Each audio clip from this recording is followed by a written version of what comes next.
How's it going, everyone, and welcome to another video.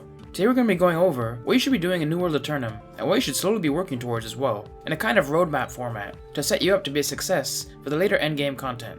But first, consider giving the video a like and subscribe to the channel, helps out massively. Now, let's get into it. If you've newly washed up on the shores of Aeternum, it can all be a bit overwhelming with all the options of activities you can partake in. But in this video, I'll give you a guideline on what I would do if I was to start again after over 5,000 hours spent on this island. But without further ado, let's get started. The initial main goal I get working on is the grind towards max level. I'll link a guide I put together in the top right, video description, and at the end of this video on the best ways to level up fast, with tips and tricks to be the most efficient as well. But basically, a good way to go about leveling is to just follow the main storyline. Getting this done will not only give you a ton of XP and gold, but you want to get this done eventually anyways to get your Azos staff maxed out, which is essential for some endgame content. Once you hit level 25 though, I highly recommend going straight on over to the mount trainer to start the quest and get your mount unlocked, so you can start leveling that skill line up for a faster way of traveling. This will speed up your questing significantly. If you're confused on how to do all of this and what the riding skill line is, I'll have a video linked for that as well. It'll take you through what the riding skill is, how to level it up fast, and how to unlock all of the mounts. With your mount now by your side, you should start to make progress a lot quicker with your leveling. And while you're out there grinding, make sure to keep leveling up all of your trade skills as well on the side, because you want to be grabbing all the valuable resources you come across in the world, with the extra gold and bonus XP. If you're confused on any of the trade skills New World has to offer, or how to train them, I have a beginner's guide to all of the skills currently in the game that I'll link as well, that you can check out to get more familiar with them. Gear isn't too important at this point, so don't be spending any gold on it, or stressing out about it. I just equip any upgrades you get as you're questing, and then worry about getting good gear once you've hit max level, and know what build you want to run. This gear can get pricey, so it's worth saving all the gold you make from questing for this. If you're struggling to complete content though, you could buy some pieces. For the most part, the quest gear should be good enough to get you through all of the story content. This initial leveling period should take you a good chunk of time, especially if you're taking your time with it and enjoying the story and the scenery. But as you approach level 60, I'd head on over to Brimstone Sands, the big desert zone, and start working towards getting your Heartrune unlocked. Heartrunes are like ultimate abilities that charge up, and you can use them to do really unique and helpful things that can really turn the tides of battle in your favor in an instant. I'm currently working on a Heartrune guide, and if it's up already, I'll have that linked as well, so you can check out what they all do, and start planning on which one you want to go for. But simply put, the way to go about getting them is by completing the main story quests in Brimstone Sands until you unlock the Heartrune side quest. From there, you'll unlock the Cannon Blast Heartrune, which is great. We could also now go about getting other Heartrunes in various different ways, which will be explained further in my guide. Having these unlocked will essentially give you another skill to use in battle, not only making your leveling faster, but making the combat a lot more fun as well. These can also be leveled up at a stone cutting table to give them more perks and make them more powerful, so make sure to upgrade the ones you like whenever you have the resources to do so. But after going through all the quests in Brimstone to get your Heartrune, you should now pretty much be max level, and that's where the endgame grind really begins. Here there's a lot of options, and based on how you plan on playing New World at endgame, you should start working towards making a build around your plans. So for example, if you were to be doing the high-end PvE content, like Elite Trials and Mutated Expeditions, find or make a build that works great for these activities and start working towards building it. The same goes for those of you who want to be elite PvPers, doing OPRs, 3v3s, races, the PvP island, and ultimately wars. Find a build that will be effective for all of those activities and slowly start working towards it. Or if you want to be a hybrid player who does a bit of everything, you can make a unique build that is effective at all activities, or simply make 2 different builds for each activity. It may be a bit more expensive this way, but with the gear set system in New World, it's really easy to jump between builds, so it's still a great option. Once I decided how I wanted to play, I would then start deciding on what weapon combinations are the most fun for me to use. From there, I will work on maxing out my weapon level for each of those weapons, if I hadn't done so already. I'll link a guide on how to get this done really quickly if you don't know how to go about doing this. Then, I'd start researching perks that would complement my playstyle. A great tool to use to research these things is New World Database. You first will decide what perk combination you want, and then you can look for named gear on the site that would suit your build, and then go grind for it. Or you could even go the crafting route, either maxing your skills and doing it yourself, or having someone else craft unique pieces with the exact perk combos you want on them. This can get pricey, but it's great for making those really unique builds.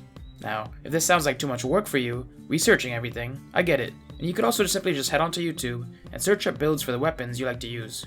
There's some really elite players on there that make builds that are so effective, and then simply copy their build and get the gear they say to go for. It's really up to you how you want to go about gearing up. But that brings us to the most fun about making your build, and that's deciding on what artifacts you'll be running. Artifacts are really powerful items that completely change the way your build plays. Like for example, there's a great axe called the Abyss that can scale off of intelligence, allowing you to pair it really well with a fire staff, which can lead to some really powerful builds with high mobility that are a ton of fun to play. You are limited though to only 1 per gear category, so 1 armor or shield, 1 weapon, and 1 piece of jewelry.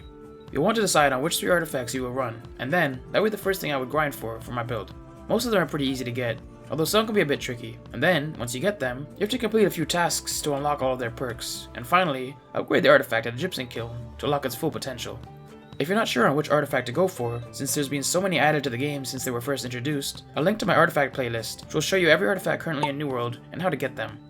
Getting all of your artifacts maxed out will be a significant grind, so it's best to get started on this as soon as possible, because once you complete this task, you'll be a lot stronger, and you'll be well on your way to completing your build.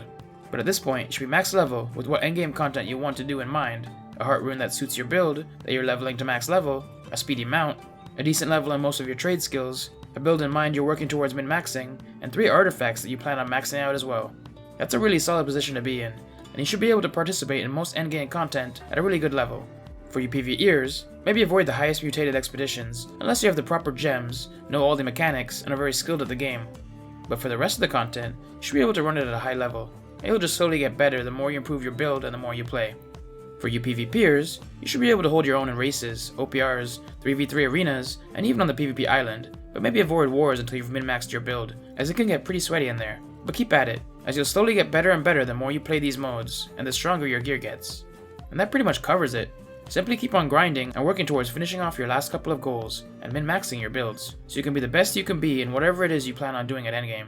Of course the grind never really ends though, and even as you put your finishing touches on your build, more content will come that you'll need to complete. And there's always the super endgame content that only adds minimal benefits, but costs a lot, and will take a lot of time to complete. I'll quickly go over some of those as well, so you know what's to come, once everything else is finished off. For starters, there's housing trophies, and you're going to want to get ultimate versions of these trophies in each of your houses, which you can have up to 3 of. These are extremely expensive, but you'll get a couple damage percent bonuses towards certain mob types, which is essential for elite PvEers. And then, for gatherers or crafters, trophies can give you extra gathering and crafting bonuses, which will benefit them as well. So this is really worth going after sooner or later. And then, there's things like maxing out your tools, instruments, and bags, to get those little extra quality of life benefits to fully max out your account. This gets pretty pricey, especially when it comes to maxing out your bags, but can make your experience a lot better. Or you could go around and max out your territory standing in every zone, which will give you really nice benefits for your account, but to do so, you'll either need to spend a fortune, or put in one hell of a grind. The completionist in you might also want to go back and max out all of your trade skills, which not only feels great to accomplish, but can be really useful when it comes to money making methods later on as well, which can help fund the rest of your super endgame grinds. If you're struggling to make gold, or need some ideas on what to do, I'll link you to some of my favorite money makers as well, so you can get some ideas. Or you could even go ahead and decorate some of your houses, which although there will be no benefit to you stat-wise, other than the trophies you put in your houses, it's always nice to have a cool spot to hang out when you need to break from the grinding. And having 3 houses not only will give you all the extra trophy bonuses, but it'll give you more free fast travel options as well. I like to build unique rooftop houses, like the one you see on screen now.